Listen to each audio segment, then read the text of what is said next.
All right, so I'm doing an experiment because I love doing science experiments. So I'm in a peculiar situation where I have two devices and they're both doing separate things. This one is recording me talking. Other one, is playing the music that's playing in my headphones. The thing I don't like about recording myself is that I get nervous because I'm like really shy sometimes. But when I have music on, it kind of puts me in a place where I don't give a fuck. Kind of creates my own little bubble that I live in. Well, it helps sustain the bubble that I live in. Because a big part of what I do involves making that little bubble I live in expand outwards so that bubble has a larger area of influence, right? And I don't know how long this is going to record for. I'm just going to let this run out so I have an idea. That's part of the experiment. Plus, I want to see if I feel any differently, any more secure about doing this while playing music at the same time. Because you can't hear what I'm hearing. But I don't think you're supposed to or need to.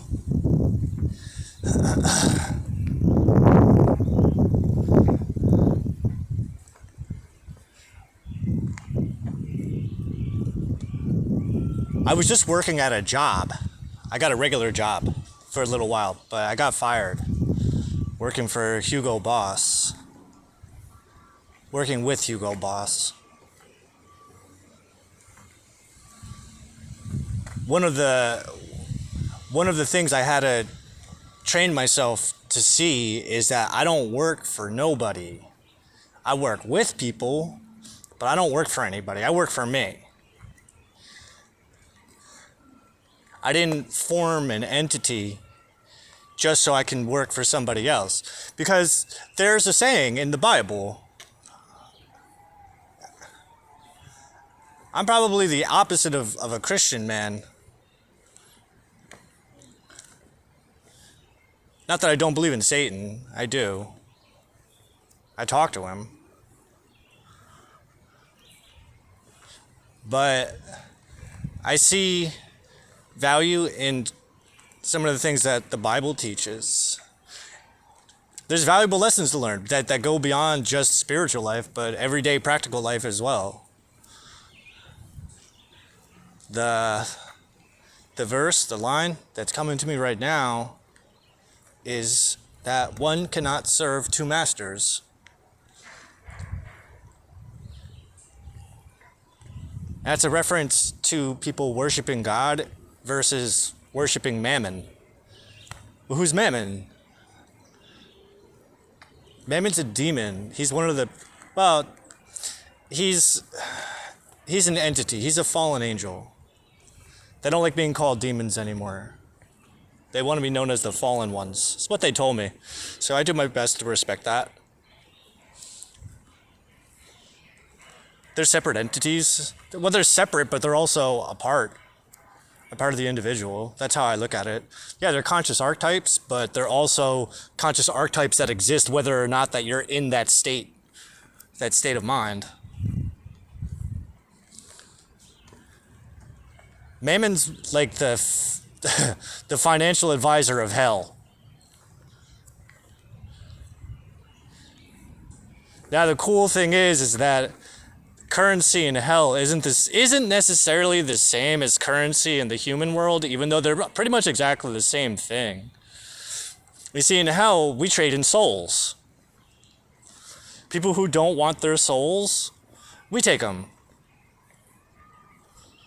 It's like an investment. It's like a quiet investment that the physical conscious mind isn't aware of, because the inner self goes, you know what, if this motherfucker isn't gonna respect me and treat me the way that I want to be treated, then fuck it.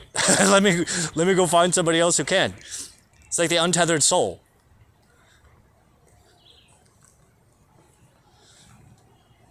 There was a cool video I watched the other day about the Antichrist. Being the Antichrist is like a dream of mine since I was a kid. I've always wanted to I wanted to know what goes on in the mind of someone like that.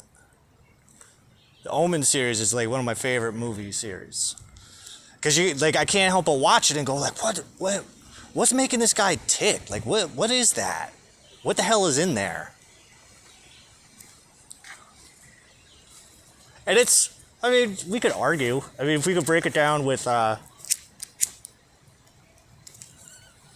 metaphysics and break down the science of it. I love metaphysics. It's my favorite thing ever because it explains everything.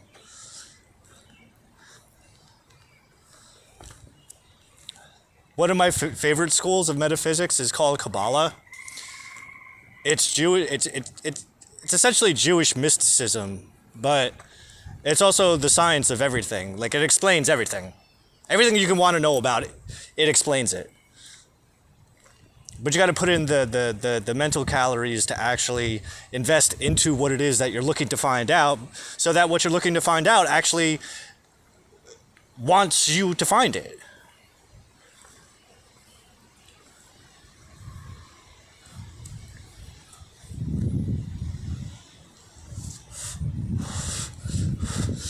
And it may not be objective truth that everybody can agree on, but subjective truth is just as valuable, is no less valuable than objective truth. Those are facts. That's just the way it works. I mean, if you can find it for yourself and then test it out, because it's not about like just blind faith. That's silly. But it has to start from somewhere. Like, you can't go from 0 to 100 without going through 1 through 99 first. But I think that's also got a lot to do with the way that humans are trained to want everything right this second. Like, there's no appreciation for the build-up. Like the slow burn. I like a slow burn. I like slow burn movies.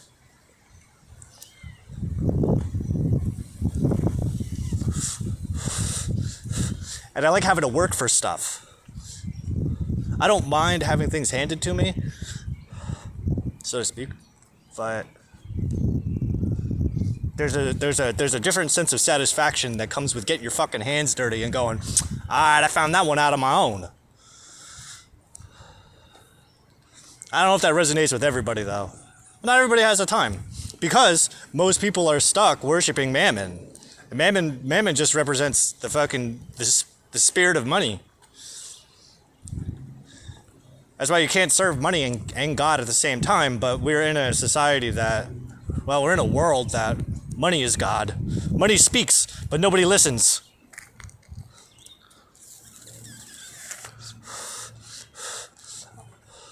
I say that because money is intelligent. It knows what it's doing. It's an alien form of intelligence, but it has a life. Like, it's alive. We keep it alive. We give it life. We give it power. We give it our power. And there's nothing wrong with that. The world as we know it would probably crumble if all the money disappeared right now. Nobody would know what to do. Wait, you want me to do what? For no money? My favorite question I used to ask people, I like to ask myself this question too from time to time, is like, would you be doing what you're doing if you weren't being paid to be doing what you're doing? No. Well, I mean, yes and no. It depends on how you define being paid. That's a thing. That's actually a thing. Money doesn't always mean like dollars and cents and fucking paper. Digital zeros and ones. Sometimes it's just a nice smile from somebody. Sometimes it's a wise word. Sometimes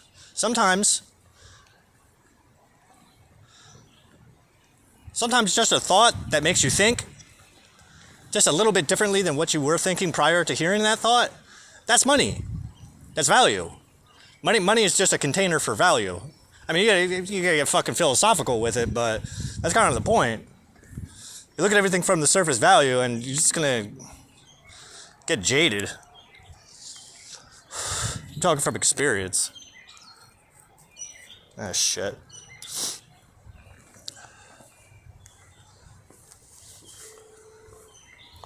Like, I don't know, the idea that of taking things on surface value, it sounds nice, but something I've learned is, like, what you see on the surface ain't what's lying beneath. Like, how often do people actually show you who they really are? It's a rare thing, not that they don't. Sometimes it takes some work, you gotta fucking pry it out of them, but it doesn't mean that doesn't go both ways. But while I was working with Hugo Boss, something I used to do, because it's a retail store, you gotta deal with people, clothes, and all this shit. It's dreadful at times. But one thing that saved me and kept me from, like, completely going insane, especially from the looping soundtrack that would repeat itself every 4 to 5 hours, is I would keep my headphones on me. Loud enough that I can hear it. Sometimes loud enough so other people can hear it. But I needed some kind of something to neutralize all of the fucking dread and despair that I was feeling doing that kind of work. One of my least favorite things are people thinking that they're above me in any way. I don't like it. I like it even worse when they exercise it, or when they attempt to exercise it. That's where I get, like, that's where I get triggered, because I have this natural tendency to resist and revolt. But keeping these on, hold on, keeping these on, keeping my headphones on, hold on. I have two phones with the same alarms on them, so the alarm starts going off on both.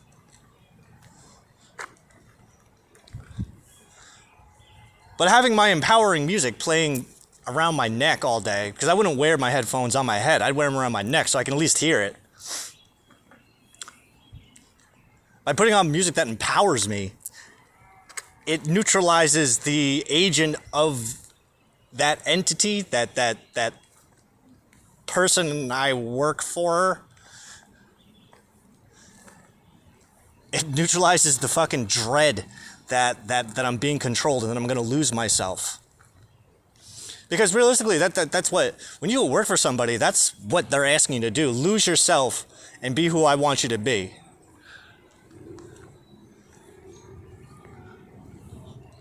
And people do it. People can pull it off. They completely detach from who they are to be somebody else. But I come from the school of thought, why not have them both work together? I remember I used to work for this one guy, and we used to complain about our wives a lot. All the time we would bitch and complain about our wives. And I said to him one day, like, how much shit do you think we can get done? How much do you think we can accomplish if we actually, like, worked with our wives instead of against them?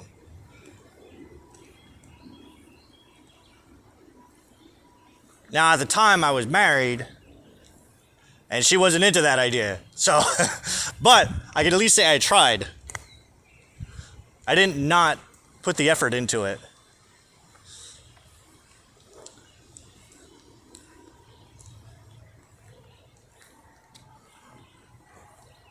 So how do Mammon and God relate to me? Well, in my own way, my entity is my God. My entity is an extension of my soul. It's an extension of my spirit, it's an extension of my mind, it's an extension of my feelings. I put money on the back burner. See, because I'm not getting paid to do this. But I wouldn't complain if I was. Hence me doing it. Because there's a saying, do what you love like it's your job. And eventually it will become. Do what you love and the money will follow. Now, mind you, I've only been doing this shit for 5 years. My business coach, Mickey Agrawal, she once put it really well. Like, it takes 10 years to be an overnight success. I feel that. Because when it comes to the entrepreneurial spirit, if you're doing what everybody else is doing, you're going to get the same results as everybody else. In order to actually stand out and to actually, like, do something that's meaningful to you, you kind of have to go through the narrow gate, to quote my buddy Jesus. You gotta go down the path that nobody else is going, or at least the least amount of people are going. And then even in that little crowd, once we separate ourselves from the big crowd to the smaller crowd, then it's a matter of still continuing with the process of going, all right, well, this is what everybody else is doing. It's not working for me. So what can I take away from that? And go off and do my own thing again. And then eventually get the crowd smaller and smaller and smaller and smaller and smaller and smaller and smaller. And until you're the only one. Because when you're doing you, nobody can do you as good as you can. But if you don't know you ain't doing shit. You're just doing what somebody else is doing. That's how I look at it. I'm not saying either way is fucking bad or... Everyone's got bills to pay. Everybody hates paying their bills. I love paying my bills. I love paying my bills because it shows respect to money. Because I come from a fucking fantasy reality that money can hear me, money can feel me, money wants to either be with me or not be with me depending on how it is that I see money in the first place. If I think money is evil, what the fuck is money going to think about me? It's going to think I'm evil and it's not going to want to hang out with me and have fun. And do the things that I need to do. Because since forming my entity, everything I put money into is now an investment. I don't waste money. I don't spend money. I invest it. I invested in myself. I invested in my company. I invested in people I believe in. Low-level philanthropist. It's got to start somewhere. Because when you can prove to money that you're worth it, then money will start to see that you're worth it. It'll start putting faith in you. Is that crazy? I hope so. I hope that makes absolutely no sense and it makes you go like, what the fuck is this even talking about? I was watching this video not too long ago, maybe like a week or two ago. 2 weeks on the Antichrist. I love the Antichrist. I love it. That's my job. And the narrator was kind of going on some details. It's a short video. It was good. And he said that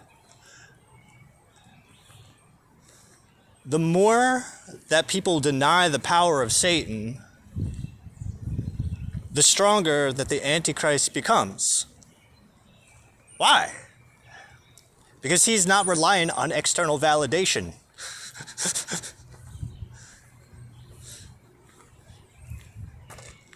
He kind of knows the way, is just following his path and going, all right, yeah, hey, fuck it, if nobody else is looking at this, I might as well see what I get out of it. Because there's no right to be selfish. Like, that's another thing, like, I'm a spiritual man. I'd argue that I'm an atheistic man as well, because I don't worship any gods. I go to church. Don't get me wrong, I'll go to church. I'll hang out there all fucking day. I have conversations with God and Jesus and Satan all day long in that fucking place. It's great. It's a great place to go and do shadow work. It's a great place to do dark work. I love doing dark work. Dark work's like shadow work on fucking steroids. Dark work's where you fucking go on a killing spree in your mind. A killing, raping. I don't know if you're allowed. No, fuck it. You can do whatever the fuck you want in there. And you do it to all the people that you want to do it to.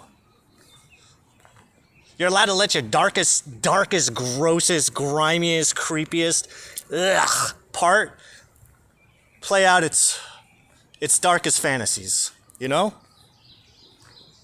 I love church. It's one of my favorite places to go to. I probably should go this weekend. But I also come from the school of thought. So I studied a little bit of Gnosticism too, and something I've learned from that is kind of accepting this idea that Satan and God are the same guy. I mean, there's different ways you can look at it. I'm not saying my way is the only way. I was just saying to somebody before, like, I wonder if people would be more open to Satan if they considered that Satan was a woman and not a man. God's ex-wife, Satan. I think that's more of a plausible. Yeah, but the Bible says it's a he. You believe everything you hear in the Bible? One of my favorite things is when people who don't even believe in the Bible argue about what the Bible says and doesn't say. Why, huh? At 21 minutes.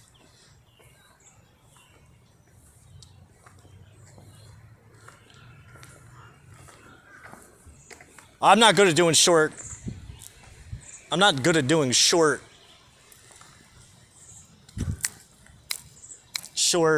videos. I like to hear my own voice.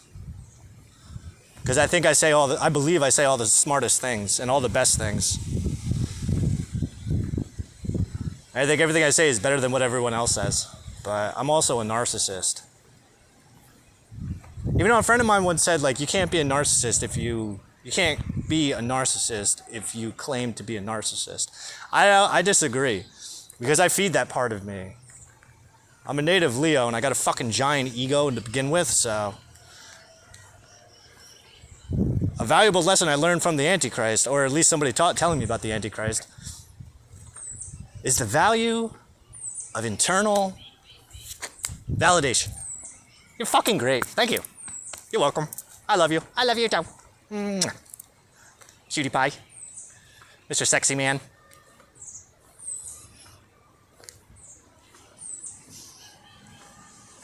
I used to do this game. I don't think anybody else knew it was a game. I thought it was a game. I saw it as a game. I see everything as a game now.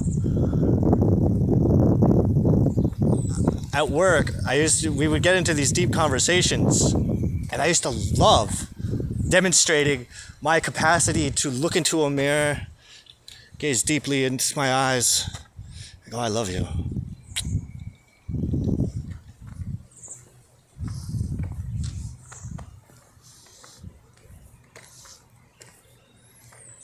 It's a trick I learned from witches.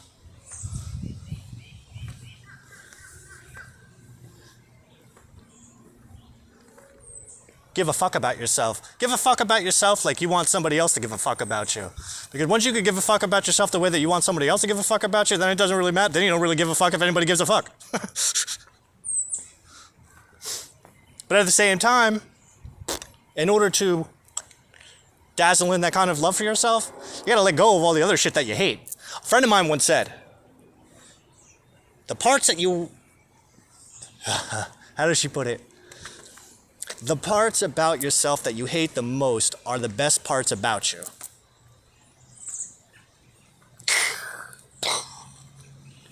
What? That makes so much sense. Because all of the parts I hate about myself are the parts that other people hated about me. But I secretly loved. But I always felt so bad about loving those parts of myself that I always stuffed them down like down a fucking chimney chute. Huh? Makes sense. Don't worry about it.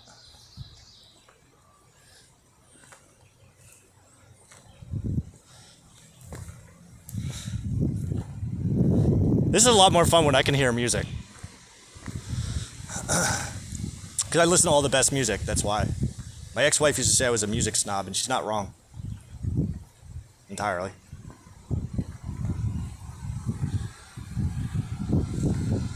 Right, because raise your hand if you're familiar with love, attraction, and manifestation, and magic.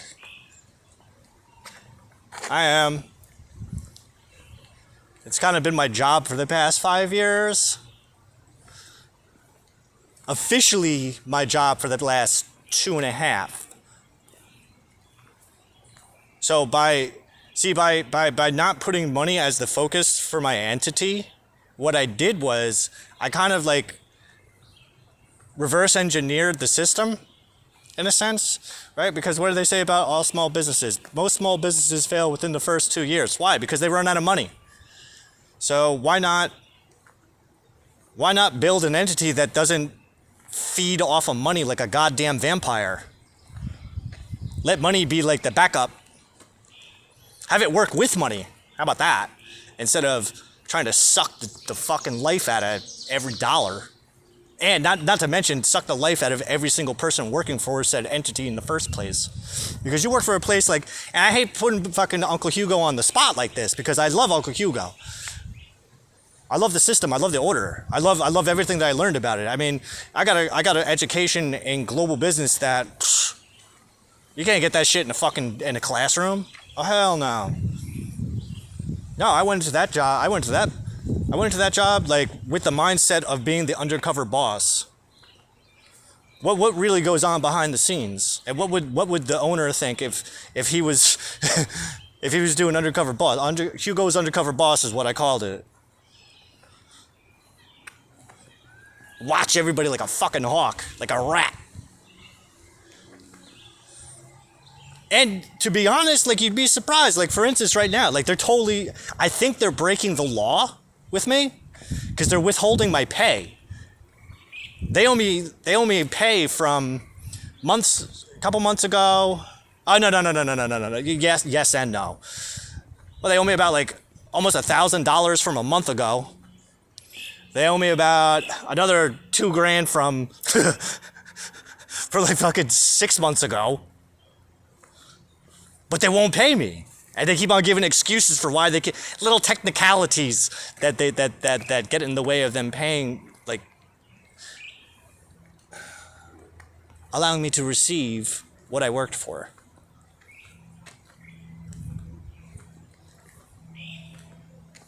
Now the argument could be like, oh, they did pay me, but they fucked up my paycheck. They didn't pay all of it. But even still, from that perspective, they didn't pay all of it, then why the hell haven't they paid the rest? That's a good question. Nobody's telling me. Which is why I had to get the compliance department involved. Because for right now, for me, this whole situation, it's not about the money. I mean, it is and it isn't. It's a lot of money. Like it's almost $4,000 pre-tax. But now, also consider, what's more important to me is, yeah, I would love to get my hands on that money. I know that money would love to get its dirty little hands all over me. But something I actually just learned the other night was most companies that get away with shit like this is because the people are too afraid to stand up. All right, well, what happens what happens when somebody isn't too afraid to stand up? What if somebody actually stands up and go, all right, let's fucking play. Because I don't know if they would agree with me, but the way I look at the situation is that they're actually doing something that's illegal. Now, I have my own philosophy on law. I don't think I'm above the law, but I don't think the law is above me. I think we're on level playing grounds. I respect it, it respects me. Plus, I follow a different kind of law. I follow natural law, metaphysical law, universal law.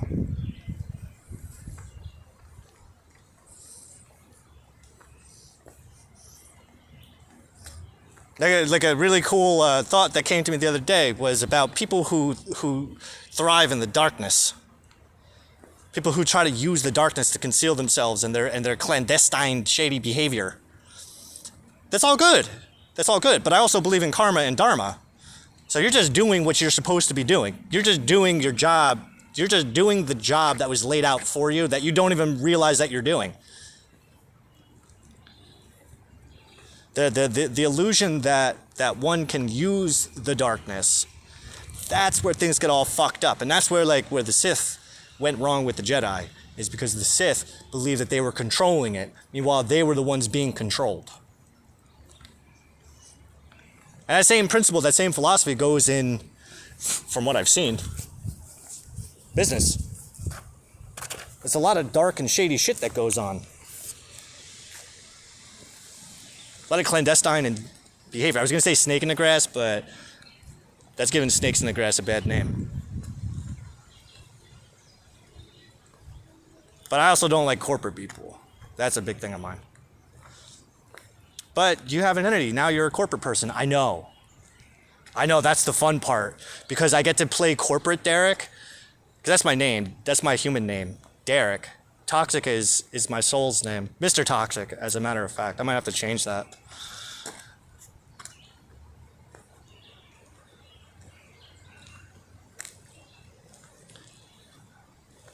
But the nice thing is about entrepreneurship is you kind of make the rules. As long as you stay within the boundaries of specific laws and shit, you're not going out fucking doing illegal shit, you're pretty much fine. Unless somebody has a fucking gripe against your ass and they want to bust your balls, withhold your paycheck. And it's not the people. The people are only doing what the company tells them to do, And I think, now, it's also important to recognize that I see entities as living things. They have a mind of their own. So, I also see this as Uncle Hugo, the spirit of Uncle Hugo, who lives at the core of the Hugo Boss group, is doing me a favor. Thank you. Thank you for showing me what really goes on behind the scenes. What some people are capable of doing when they're told to follow a specific set of instructions. I was just doing what I was told. Just like the Nazis, right? So, the Nazi roots are, I bet you, let's just say I get paid, right? Let's say something works out in my favor and I get all the money that was owed to me. What would be the excuse of the people who were withholding it? I was just doing what I was told. Just like in Nuremberg.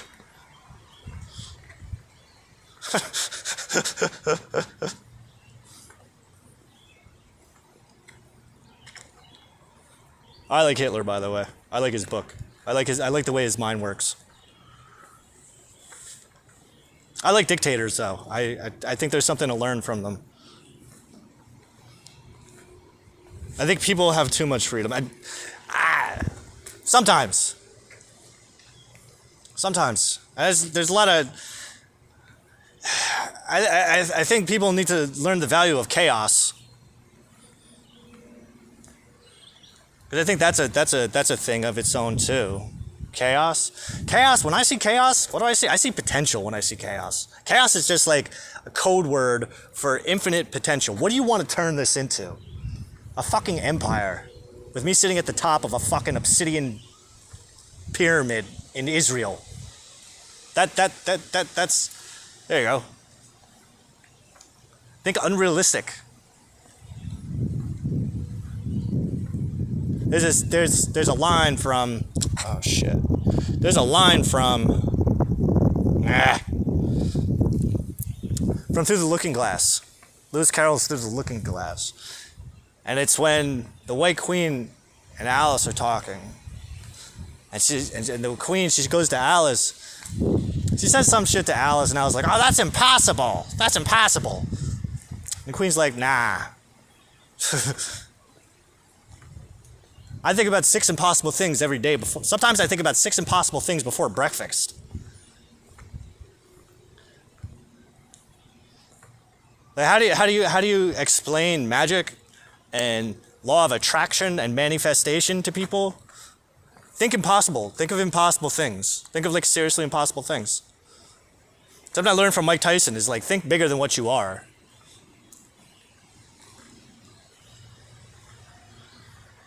Think as big as you fucking can. Go crazy. Get the fireworks, get the fucking confetti, get the fucking the fucking marching band in there. I mean, that's me, personally, but I think I should be celebrated everywhere I go.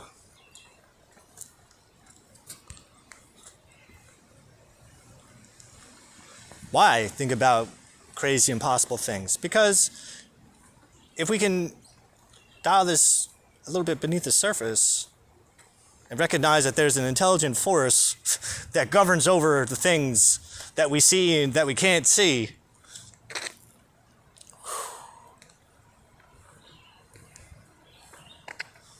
there's a book by Paulo Coelho, The Alchemist. When you know what you want, the universe will conspire to bring it to you. Now, let's assume that's real. You want something impossible, you got to assume, like, all right, well, you know, let's put this theory to the test. I want something super impossible. Something that could only happen if there really was Satan and God working together as some intelligent force behind all things that I see.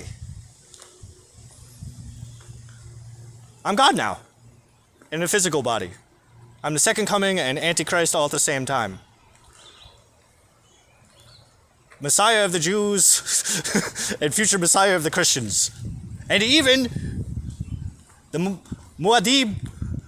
the Mahdi of Islam, because Islam's got their own fucking savior and Antichrist guy.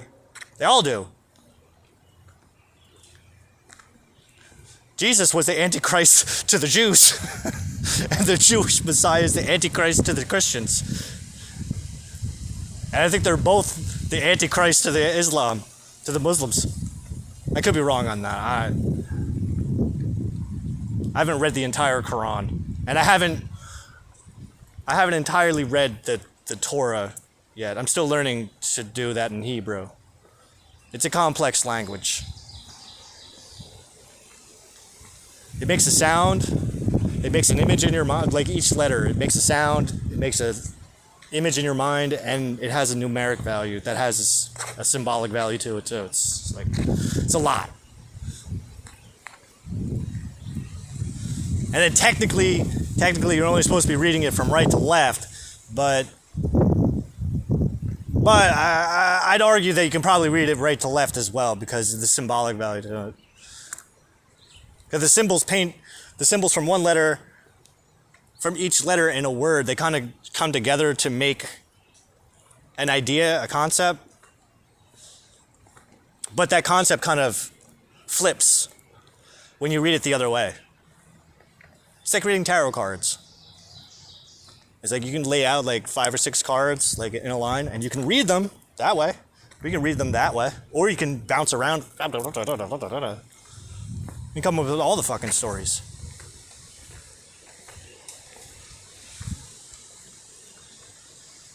Why would I want to read the Torah in the original language of Hebrew? The visual language of Hebrew? Why the fuck would you not want to? I want to know what God wants me to know. And again, going back to God and Satan. Jesus was the guy that said that the God of the Jews was Satan. I'm just saying. His God wasn't the Jewish God, and the Jewish God wasn't his God, technically, even though the one came out of the other. Well, it's showing how much Jesus knew. But then again, like even if we go back to like something like an apocryphal gospel, like the Gospel of Judas, you know, Jesus gets all fucking crazy in that he gives no fucks. He tells Judas like, I ain't even from that guy. I'm from somewhere else. I'm just fucking telling everybody what they want to hear because there's nothing else I can do. They wouldn't be able to grasp the truth if I told them. So do me a solid and go grab the Romans because you're fucked either way. These guys don't like you. That's a true story, by the way. The Gospel of Judas. I think it's dated back to like it's questionable because it's dated to like the 3rd century or like the 15th century. Not the 15th century, the 1st or 3rd or something like that. Year 150, I think, Or was it 3rd century? Something like that.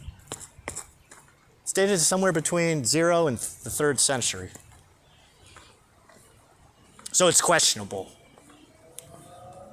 Alright. Bible's questionable. Bible's questionable to me when I look at it and go like, is that what it says in Hebrew? How do you know? Can you read Hebrew? I like throwing that around. Not that I like being an intellectual bully, but I feel like intellectual bullies need an intellectual bully.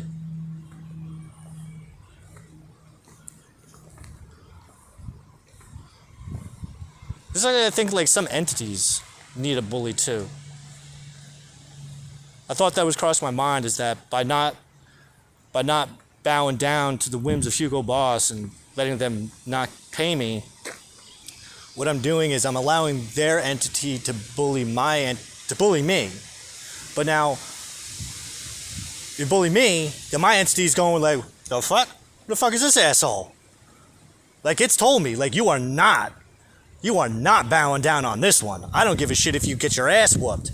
You go and fucking grab them by the balls and squeeze them until the fucking skin starts oozing out from between your fingers. I will not allow you to fucking pussy out on this. Fuck that. And if they're gonna fucking fight back, if they're gonna play whatever the fuck they're playing, then play it back your way. All right. It'll give you some street cred. All right. Toxic Order. The entity that wouldn't stand down to Hugo Boss. Because fuck you. Give us our money.